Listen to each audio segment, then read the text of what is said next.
Bon, ben, François, merci beaucoup, c'était vraiment très clair. On va accueillir le docteur Coffin qui va nous présenter donc son expérience à travers des cas cliniques. Très bien, merci. Pas facile de passer après le docteur Cornu pour qui tout est clair. Donc nous, on est resté, je travaille à l'hôpital Saint-Louis, on a une IRM 1.5 Tesla, on fait du B calculé 1200 et depuis quelques mois, on a donc le logiciel Oléasphère. Et voilà, donc moi, ça va être la vision du l'uroradiologue standard, comme tout le monde, qui doit discuter avec le chirurgien urologue et lui donner des informations. La différence par rapport au docteur Cornu, c'est que nous, à Saint-Louis, nous ne faisons pas nos biopsies. On laisse les urologues faire les biopsies ciblées. Et ça, je pense, c'est un point important. C'est pas de chance pour nous. On pense cancer de prostate, bien sûr. On pense au docteur Gleason qui, en 66, décrit donc les 5 stades ANAPAT. Je vous parle de ça, vous connaissez tous ça très bien. En 2005, il y a quand même une conférence d'experts qui est revenue sur ces différents stades et qui a pris la majorité des stades PIRAS 3, des stades Gleason 3 et qui ont été upgradés en Gleason 4. Donc il y a eu une modification dans le score du Gleason. Donc la majorité maintenant des Gleason 3 que vous avez, on en voit de moins en moins, j'ai envie de dire. C'est vraiment du très bas grade, voire des lésions pas du tout invasives. Et par contre, dans le 4, on se retrouve avec un fourre-tout, avec des cancers invasifs, mais aussi beaucoup de carcinomes in situ qui sont de très très bas grade. Donc les urologues utilisent le PSA, je vais aller très vite là-dessus, très très peu spécifique, 70% de faux positifs qui vont amener la réalisation de beaucoup de biopsies qui sont des actes invasifs. Le docteur Cornu nous rappelait il n'y a pas très longtemps que donc, la biopsie de prostatique laisse une grande part d'ombre, le côté obscur de la prostate, puisque seuls 17 mm de la partie postérieure sont biopsiés, toute la zone antérieure n'est pas étudiée, et on se base, donc la biopsie prostatique est le gold standard dès que vous faites des études pour juger notamment la performance de votre IRM, savoir si vous répondez à la question posée. Bon, le PSA spécifique, il y a des études en cours pour essayer d'avoir des marqueurs plus spécifiques, mais ça, c'est pas encore utilisé en routine. Donc la place de l'IRM, elle est prépondérante. Il y a des articles qui sortent tous les mois sur la place de l'IRM. 3 niveaux d'intervention pour le radiologue. Premier cas, l'urologue va vous demander de rechercher une cible, soit parce que face à une élévation de PSA, des biopsies ont déjà été réalisées et sont négatives, soit avant de réaliser toute biopsie, ce qu'on voit de plus en plus, l'urologue veut aller directement faire des biopsies ciblées. Donc votre réponse, c'est de lui donner une cible à atteindre. Est-ce qu'il faut aller biopsier ce patient ou non, et si oui, à quel endroit? Le deuxième niveau, c'est chez des patients qui vont avoir des biopsies positives, avec un score de Gleason 3+4, 4+3, ou même plus élevé. L'urologue veut savoir exactement quelle est la caractérisation du cancer, et donc l'IRM va spécifier la taille de la tumeur, le score PIRADS bien sûr, et savoir si le patient peut bénéficier d'une surveillance active ou s'il doit avoir un traitement curatif. C'était le deuxième niveau. Et bien sûr, le troisième niveau, chez des patients traités, une récurrence d'élévation du PSA, nous allons chercher une récidive, mais ça, bien sûr, il y a le TEP à la colline qui est très utile. Donc voilà, je passe après le docteur Cornu et le docteur Portales qui ont créé les scores ESUR, le score PARADS, pour essayer d'homogénéiser notre discours. Bien sûr, ça s'est développé avec le modèle du BIRADS, qui est modifié aussi tous les ans, mais qui est très puissant pour savoir quand un radiologue interprète une prostate, de quoi parle-t-il? Les urologues, quand ils reçoivent nos comptes rendus, que comprennent-ils? Et est-ce qu'on parle vraiment tous de la même chose? Et est-ce qu'on est capable de quantifier nos pratiques? Donc ça, c'est extrêmement important et ça a complètement changé la vision de l'IRM de la prostate. Donc pourquoi Oléa? Voilà, moi je vais surtout vous parler du logiciel. Donc on fait de l'IRM fonctionnel, voilà, c'est trivial. Il va falloir, la puissance surtout de là, ça va être de pouvoir quantifier les informations. Vous faites des cartographies ADC, comme disait le docteur Cornu. Est-ce qu'on va juste regarder d'un point de vue qualitatif ou est-ce qu'on va quantifier la restriction? Et je pense que ça a vraiment un intérêt. Les caractères microcirculatoires, est-ce qu'on les abandonne ou pas? En tout cas, il faut être capable de les quantifier. Caractères de perméabilité, fraction volumique interstitielle, on n'avait pas beaucoup parlé, est-ce que ça pourrait avoir un intérêt? Bien sûr, les courbes de rehaussement. Donc à droite, il y a une partie de la salle qui doit voir Marilyn Monroe, d'autres qui voient Albert Einstein. Voilà. Dans une seule image, on a beaucoup d'informations, il faut être capable de sortir cette information pour l'utiliser. Donc le logiciel Oléa voilà, vous permet de récupérer vos imageries, vous sélectionnez votre séquence diffusion, la machine va reconnaître les différents niveaux de B et va vous calculer votre cartographie ADC. Ça fonctionne. On fait encore à Saint-Louis toutes les séquences dynamiques. On va donc pouvoir avoir de belles images en couleur, calculer l'entrée de fonction artérielle et à partir de là, pouvoir travailler sur une prostate. Donc, vous pouvez choisir d'afficher les paramètres morphologiques, les paramètres cinétiques. Donc, effectivement, qu'est-ce qu'on va utiliser? Donc, je pense que comme tous les radiologues, vous commencez par regarder le T2, vous faites votre idée sur la taille de la prostate, la zone transitionnelle, et puis ensuite, vous allez vite aller regarder la cartographie ADC pour rechercher de la restriction. Si elle est présente, rechercher un hypersignal en diffusion. et bien sûr ensuite regarder la perfusion de cette prostate. Donc voilà, ça c'était un cas assez facile, un gros cancer de la zone transitionnelle. Un clic, vous avez un ADC mesuré à 0,7, donc très bas, pas de doute, une perfusion significative avec une courbe de type 2. Voilà, vous êtes capable de quantifier ces informations et tout est exportable en format Excel, et ça c'est très pratique quand vous faites de la recherche et quand vous voulez vraiment recueillir un grand nombre d'informations, et bien là avec ce logiciel vous pouvez accéder à toutes les informations, K-trans, KEP, VE, les courbes de rehaussement, le pourcentage à 2 minutes, tout est exportable en fichier Excel, vous pouvez vraiment travailler efficacement sur les images après. Vous pouvez afficher sous forme de diagramme, voilà, pour rechercher le lavage, donc c'est pratique. Donc je commence avec un premier dossier, un dossier où on devait être un petit peu fatigué, puisqu'il s'agit d'un patient de 72 ans, qui nous est adressé pour un PSA à 9, un toucher rectal normal. Bon, on lui fait une IRM, on l'interprète comme normal, l'urologue fait une biopsie, Gleason 9, 4+5, 4,8 mm.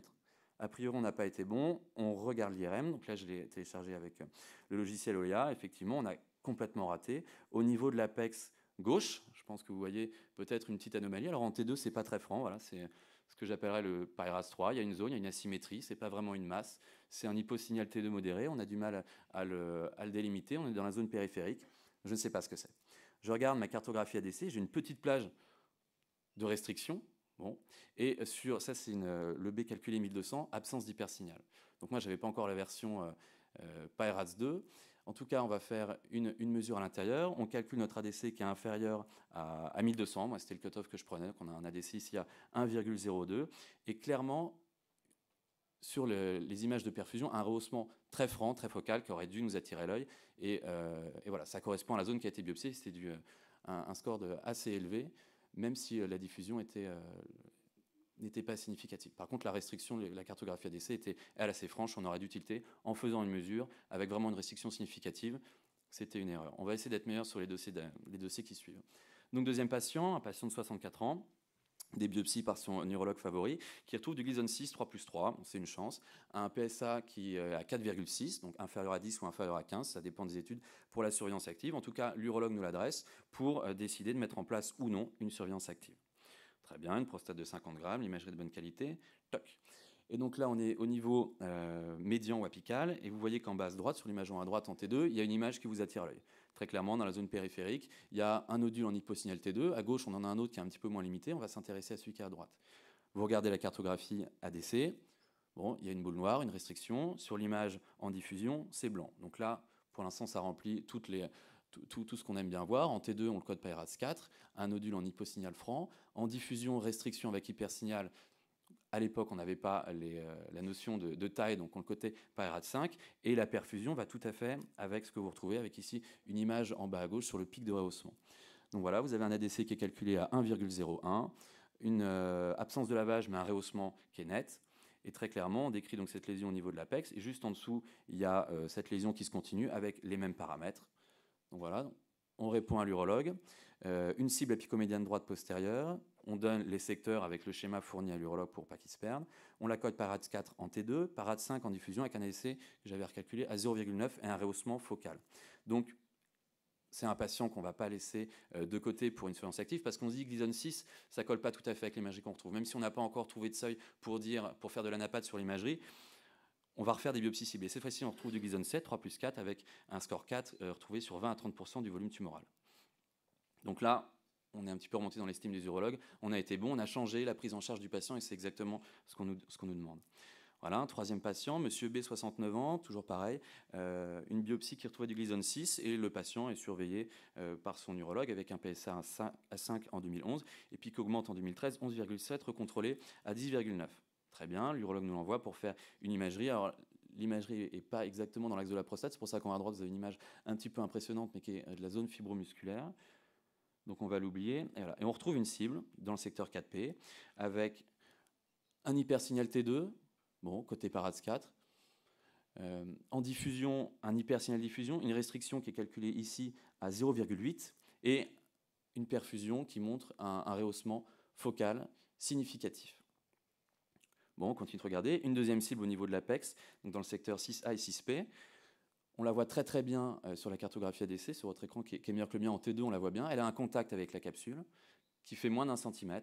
plus je la regarde, plus j'ai envie de la coter en Pirate 5. J'ai l'impression que la capsule est peut-être atteinte, au moins au niveau microscopique, mais on l'avait retenue comme un Pirate 4. Moins d'un contact centimétrique avec l'air bord, on n'a pas vu de franche déformation. Bon, en tout cas, il y a un nodule franchement suspect dans la zone périphérique. Sur la cartographie ADC, voilà, une restriction 0,79, une restriction très franche de la cartographie du coefficient ADC, un hypersignal typique en imagerie diffusion et la perfusion qui va avec et qui remontre une belle courbe avec un lavage qui était significatif à 40%. C'est vrai que là, quand on regarde cette courbe, c'est un plateau, mais là, vraiment, le lavage significatif. Courbe de type 3, est-ce que ça sert à quelque chose? J'en sais rien. En tout cas, le rehaussement est présent et très clairement, voilà, vous avez un lavage, c'est la partie rouge de la courbe dans le petit cercle de droite qui est significatif.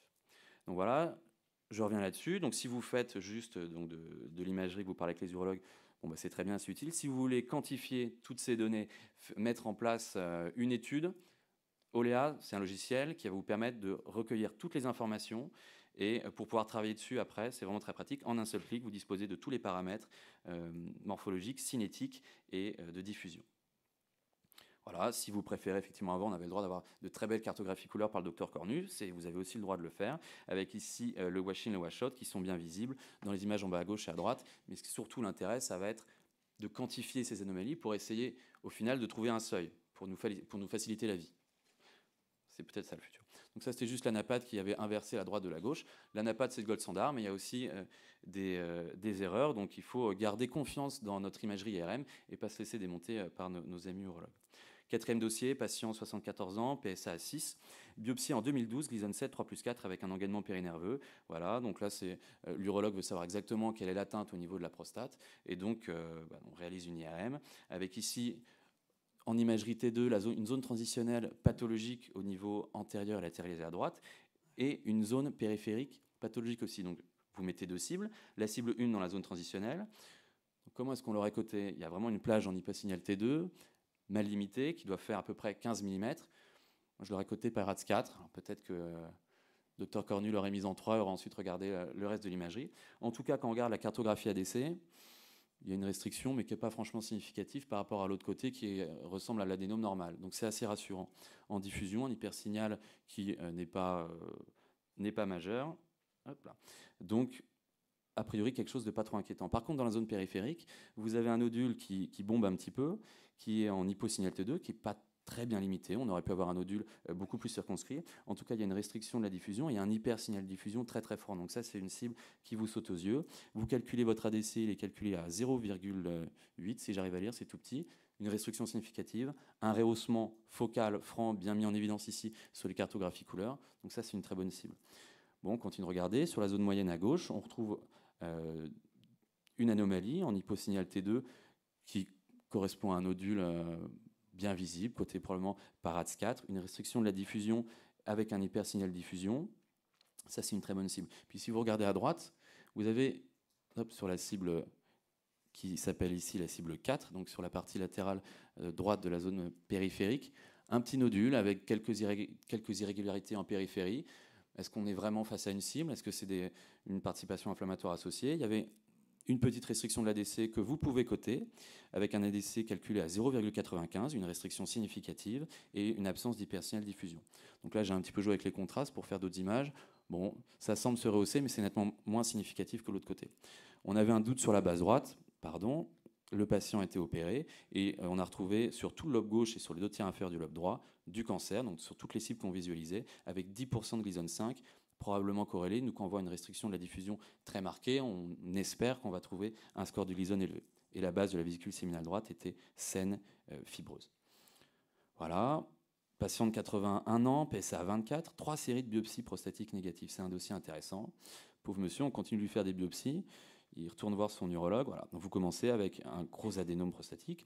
Et voilà, là on se retrouve avec, sur l'image en haut à droite, une restriction de la diffusion. Et quand vous regardez en T2, c'est pas très bien limité. Voilà, on a l'impression qu'on voit des capsules qui correspondent probablement à l'adénome adjacent. Voilà, ça c'est le PARAS 3, je ne sais pas ce que c'est. J'ai l'impression qu'il se passe quelque chose, mais je ne suis pas capable de dire à l'urologue ce qui va se passer. Il y a clairement une restriction de la diffusion, un hypersignal franc de la diffusion. Donc maintenant que j'ai écouté le discours de Dr Cornu, ça va me permettre d'upgrader cette lésion, et ça c'est très intéressant. En T2, on nous disait effectivement que c'était la séquence la plus pertinente pour la zone transitionnelle, mais dans ce cas, la cartographie ADC va me permettre d'upgrader la lésion. Bon, puis si on regarde un petit peu plus haut, choc, voilà, vous avez de la chance, vous avez une zone fibromusculaire complètement envahie, avec en T2, elle fait plus de 15 mm, elle vient donc envahir la partie antérieure de la prostate, PIRAD 5, une restriction de la diffusion typique, un hypersignal de diffusion très visible, un rehaussement qui va avec. Donc, ce patient, 81 ans, PSA élevé, a été voir son urologue. Je suis issu d'une famille d'urologues, donc je ne vais pas dire de mal d'eux.